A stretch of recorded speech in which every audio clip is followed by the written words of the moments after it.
todos. Vamos então iniciar a nossa palestra de hoje. Vamos começar a fazer a nossa prece, elevando os nossos pensamentos até Jesus, para que Ele possa levar até Deus, nosso Pai, o nosso agradecimento por estarmos aqui reunidos em torno do Seu nome, para mais um tema. E pedimos a proteção dos mentores de Jesus, de Maria Santíssima, para todos nós, nossos familiares e para todos aqueles que acompanham as palestras do Centro Espírita Irmã Sheila, que frequentam, aos trabalhadores. E assim pedimos que todos possam estar em sintonia conosco, em sintonia também com os amigos da luz. Assim damos por iniciado a nossa palestra de hoje e temos no capítulo 25, Buscai e Achareis, Evangelho segundo o Espiritismo, codificado por Allan Kardec. Então, ajuda-te e o céu te ajudará. Pedi e se vos dará. Buscai e achareis. Batei a porta e se vos abrirá. Porque todo aquele que pede, recebe. Quem procura, acha. E se abrirá aquele que bater a porta.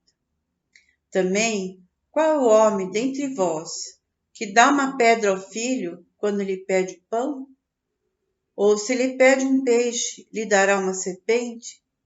Se, pois, sendo maus como sois, sabeis dar boas coisas aos vossos filhos, com quanto mais forte razão, vosso Pai, que está nos céus, dará os verdadeiros bens àqueles que vos pedem. Mateus, capítulo 7, versículos 7 a 11. Então, aqui Jesus vem nos ensinar que Deus, Ele está sempre nos ouvindo. Deus está sempre nos ajudando.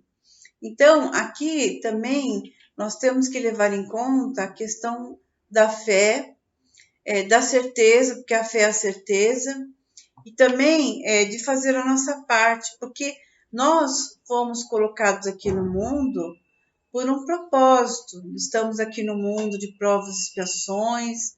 Antes de reencarnar, fazemos uma programação reencarnatória, onde vamos escolher ali quem será o nosso pai, a nossa mãe, a nossa família. Então, nós temos metas a cumprir aqui na Terra. Então, estamos sempre sendo assistidos pelos mentores espirituais, aqueles mentores que ajudaram a programar a nossa reencarnação. Então, essa certeza é justamente esse amparo também. E quando Jesus fala, pedi e vos dará, buscai e achareis, ele já está dizendo desse amparo divino. Mas aqui também fala da questão da lei do trabalho, porque nós estamos aqui e a lei do trabalho, ela é uma lei que está no livro dos Espíritos. Então, se reencarnássemos só uma vez, como é que ficaria tudo isso? Seríamos aquele ser como aquele homem primitivo, que teria que começar do zero, como se fosse uma tábua rasa.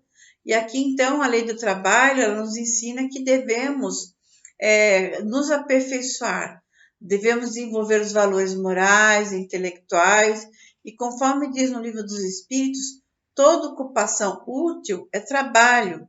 Então, aqui, o progresso do homem individualmente, durante toda a vida, ele é uma busca. Então, temos que buscar constantemente essa evolução através da lei do trabalho. Então, os Espíritos nos dizem, sob o ponto moral, aquelas palavras de Jesus significam pedir a luz que deve clarear o vosso caminho, e ela vos será dada.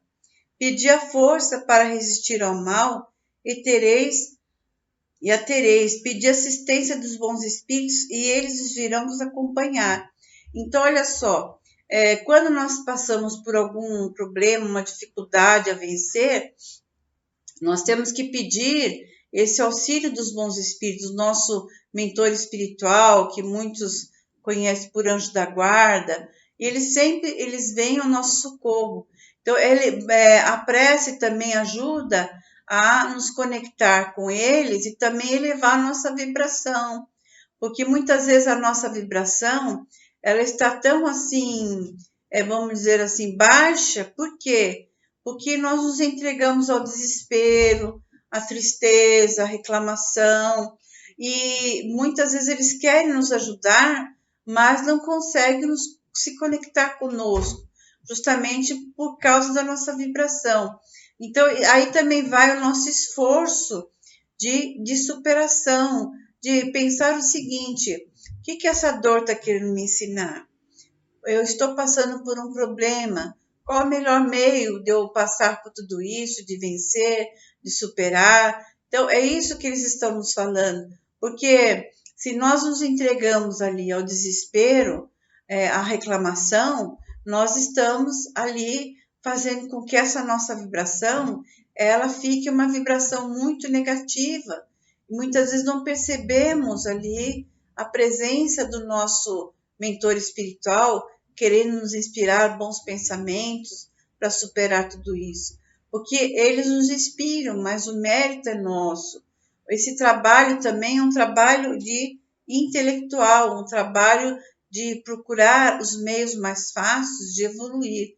Deus sempre está nos ajudando, mas muitas vezes nós não percebemos ajuda quando eles tentam nos inspirar bons pensamentos, tentam nos conduzir para o caminho do bem, tentam nos inspirar assim: olha, não pensa tanto errado, faça uma prece, corrija esse seu problema que você tem, porque muitas vezes nós não percebemos as nossas imperfeições e queremos assim no dia a dia ser o dono da razão, temos dificuldade de pedir perdão, temos problema nos relacionamentos. Por quê? Porque muitas vezes nós ficamos nessa sintonia negativa e nos conectamos com aqueles espíritos que querem nos tirar do caminho, que não querem que nós evoluamos, vamos dizer assim. Então, precisamos refletir tudo. Deus sempre está nos ajudando, mas é preciso que entremos nessa sintonia, primeiramente fazendo a nossa parte, que é desenvolver valores morais, valores intelectuais, depois vigiar os nossos pensamentos, as nossas atitudes, as nossas palavras, para que possamos entrar ali em sintonia com esses amigos espirituais que estão todo momento querendo nos ajudar. Então, a ajuda, ela sempre vem, e muitas vezes nós não percebemos. Aqui o outro item é: observai os pássaros do céu. Então, Jesus fala assim: não junteis tesouros na terra, onde a ferrugem e os vermes corroem, onde os ladrões os desenterram e roubam, mas formais tesouros no céu, onde nem a ferrugem nem os vermes os corroem, porque onde está o vosso tesouro, aí também está o vosso coração. E não vos inquieteis por saber onde achareis o que comer para o sustento de nossa vida, nem de onde tirareis roupa para cobrir o vosso corpo. A vida não é mais do que o alimento e o corpo mais do que a roupa? Observai os pássaros do céu, eles não semeiam e nem colhem, não amontoam nada nos celeiros, mas vosso Pai Celestial os alimenta. Não sois muito mais do que eles? E quem dentre vós, aquele que pode, com todos os seus cuidados, aumentar a sua estatura, a altura de um côvado? Então, Jesus ele vai falando sobre a questão dessa preocupação nossa, né, de ajuntar as coisas aqui na Terra. Ele fala aqui de forma poética. E aqui no livro do Evangelho diz que nós não devemos deixar as coisas acontecerem, de ficar de braços cruzados, como se tudo fosse cair do céu. Mas aqui uma frase muito interessante que ele fala, que é: onde está o seu tesouro, também está o vosso coração. Que tesouro é esse? Nós temos aí uma reflexão para todos nós. O nosso tesouro é aquilo que nós colocamos ali, uma força, né? Por exemplo, tem gente que o tesouro é o dinheiro mesmo. Tem pessoas que o tesouro é, por exemplo, ficar famoso. Tem gente que o tesouro é conquistar ali as pessoas no dia a dia, ser ali uma pessoa que vai ter muitas curtidas nas redes sociais e se entristecem porque quando isso não acontece. Então, são várias coisas. Então, tem gente que o tesouro dela é ali alguém que ela acha que é posse dela. Então, eu não sou feliz se fulano ou fulana me abandonar. Ah, eu vou sofrer muito com isso.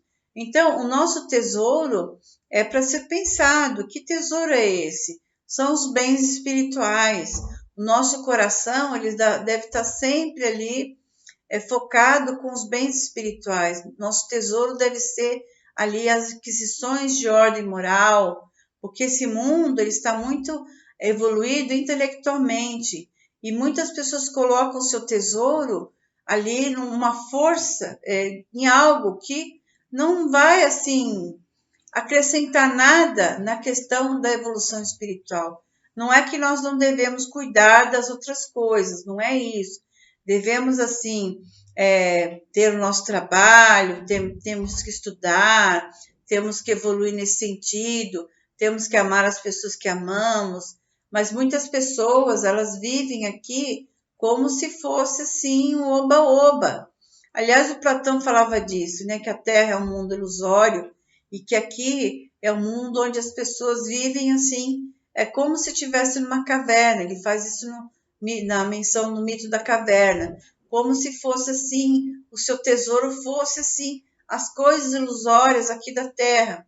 Então Jesus ele vem nos chamar a atenção, porque o nosso tesouro ele tem que estar nas aquisições de ordem moral, no bem que fazemos, na prática da caridade, em observar o que estamos fazendo aqui, qual é o nosso propósito aqui na Terra. Então, às vezes nós não pensamos sobre isso. Por que eu reencarnei nessa família? O que eu tenho que contribuir nessa família? Qual que é o meu verdadeiro tesouro? Muitas pessoas estão perdidas nesse mundo, buscando somente as coisas materiais. Então, por exemplo, é o último celular, é o último carro do ano, é o mundo da aparência, é o mundo ali fantástico ali das redes sociais, onde a pessoa coloca todo o seu tesouro ali. Então, o nosso verdadeiro tesouro é justamente o autoconhecimento, é o esforço que fazemos para domar as nossas más inclinações, é aquilo que nós damos força. O que é dar força? Dar força é quando nós colocamos assim muita força energética em algo. Por exemplo, quando amamos um filho, esse filho é muito caro para nós. Quando nós amamos ali, por exemplo, o Evangelho de Jesus, nós vamos colocar força nesse Evangelho e cumprir as suas palavras ali no nosso dia a dia, prestar atenção o quê? No nosso pensamento, no nosso comportamento, naquilo que falamos, como tratamos o outro, qual o esforço que estamos fazendo para domar as nossas más inclinações e através do autoconhecimento. Quando nós percebemos tudo isso, nós vamos colocar o nosso tesouro justamente nessa força que é justamente dessa nossa evolução espiritual, desenvolver valores morais, valores intelectuais para conquistar sabedoria. Então, nosso tesouro é esse, porque esse tesouro, a traça e a ferrugem não corrói. Então, quando Jesus fala, não vos inquieteis pelo dia de amanhã, porque também, muitas vezes, nós ficamos muito preocupados com o amanhã. Então, temos excesso de futuro, isso gera uma ansiedade muito grande. Ou então, o excesso do passado. Por que eu não fiz assim? Por que eu não consigo me perdoar? Porque eu não consigo perdoar o fulano. Então a gente fica com excesso de passado, só que o passado ele não volta, ele já passou, já acabou, é finito. E o futuro não chegou e não chega nunca, porque quando chega amanhã é presente. Então o presente é a nossa melhor forma de renovar o nosso destino. Então, hoje em dia, nós temos muitas pessoas aí com uma ansiedade muito grande por conta do Covid. Então, o que acontece? A doutrina espírita nos ensina o quê? Que nós temos o tempo certo de partir. Então, quando chega o momento, nós vamos partir, porque está programado a nossa volta. Nós vemos pessoas aí com mais de 90 anos, 100 anos, se curando. Por quê? Porque não chegou a hora. E às vezes uma pessoa jovem e morre, desencarna. Mas o desencarne também é uma volta para casa, é uma libertação. Então, não temos que ter essa preocupação. Vamos viver hoje, o presente. Então, às vezes, a gente fica com essa ansiedade muito grande por coisas que a gente não sabe nem se vai acontecer. Na maioria das vezes não acontece. Então, vamos focar no hoje. E aqui é outro tema, não vos inquieteis pela posse do ouro, ou da prata, ou de outra moeda em vossa bolsa. Não prepareis nem um saco para o caminho, nem 2 roupas, nem sapatos, nem bastão, porque aquele que trabalha merece ser alimentado. Em qualquer cidade ou em qualquer vila que entrardes, informai-vos de quem é digno de vos alojar, e permanecei com ele até que vos fordes. Entrando na casa, saudai-a, dizendo que a paz esteja nesta casa. Se a casa dela não for digna, vossa paz virá sobre ela. E se ela não for digna, vossa paz retornará a vós. Então, essas palavras de Jesus, ele dizia, que está em Mateus capítulo 5, versículo 9 a 15, dizia o seguinte, que quando os apóstolos iam pregar, né, eles iam nas cidades, que eles não precisavam levar nada, porque eles iam ser bem acolhidos. Porque naquela época era assim, eles davam hospedagem aos viajores. E também aqueles que não recebessem, né, ele fala aqui, ó, quando alguém não quiser vos receber, nem escutar vossas palavras, sacudi, em saindo dessa casa ou dessa cidade, o pó de vossos pés. Eu vos digo em verdade, no dia do julgamento, Sodoma e Gomorra serão tratados menos rigorosamente do que essa cidade. Mateus capítulo 9 a 15. Versículo 9 a 15. Então, por quê? Porque a socorrer ali as pessoas é também um ato de caridade. Vamos lembrar que hoje em dia isso já não é mais possível, os tempos mudaram. E aqui no Evangelho faz menção o quê? Para que os adeptos do Espiritismo não fiquem assim, tentando fazer com que as pessoas se tornem espírita. Não violenteis nenhuma consciência, não forceis ninguém a deixar sua crença para adotar a vossa. Não lanceis anátema sobre aqueles que pensam como vós, que não pensam como vós. Acolhei aqueles que vêm a vós e deixai-o em paz. Os que vos repelem, lembrai-vos das palavras do Cristo. Outrora o céu era tomado pela violência, hoje pela brandura. Por quê? Porque antigamente as pessoas eram forçadas, por exemplo, a serem católicos, a serem de outros lugares, outras religiões onde eles estão. Vamos pegar a nossa experiência. E a pessoa que não se convertia, muitas vezes ela sofria ali, né, uma pena, ia presa, às vezes até para fogueira. Muitas perseguições existiam. Mesmo na época de Jesus mesmo foi perseguido por pregar ali uma nova moral, né? Mas ele falou, não vim destruir a lei e os profetas, vim dar seguimento. E ele fala da necessidade de amar a Deus sobre todas as coisas, amar a Deus, né? Amar sobre todas as coisas, amar a si mesmo e amar ao próximo. Então, Jesus ele veio com brandura. E isso foi esquecido durante esses 2000 anos. E hoje em dia, muitas vezes, a pessoa quer, por exemplo, converter a sua família, os seus amigos ao espiritismo. Então, cada um tem o seu tempo, nós temos que respeitar a religião de cada um, isso é muito importante. Então, nós temos que refletir que o importante não é a religião, não é o rótulo, o importante é a nossa renovação moral. Às vezes a pessoa não tem religião nenhuma e é muito mais cristão do que muitos religiosos. Então, isso que é importante. Então, vamos ficando por aqui. Eu quero agradecer muito essa participação do irmão Sheila e muita saudade de todos. Que Deus abençoe a todos. Vamos agradecendo a irmã Sheila, a Caibai Schutel, a todos os espíritos amigos lá dessa casa espírita que eu gosto muito. E vamos assim agradecendo a Jesus por essa oportunidade, que Ele envolva com muitas luzes, com muitas bênçãos, a toda a família de vocês, a todos vocês, a todos aqueles que estão doentes, também ao nosso planeta, ao nosso Brasil, e que Jesus possa levar até Deus, nosso Pai, nosso agradecimento por esse encontro, por tudo que somos, por tudo que temos, e que fiquem em paz. Que Jesus abençoe a todos. Muito obrigada, muita paz, que assim seja.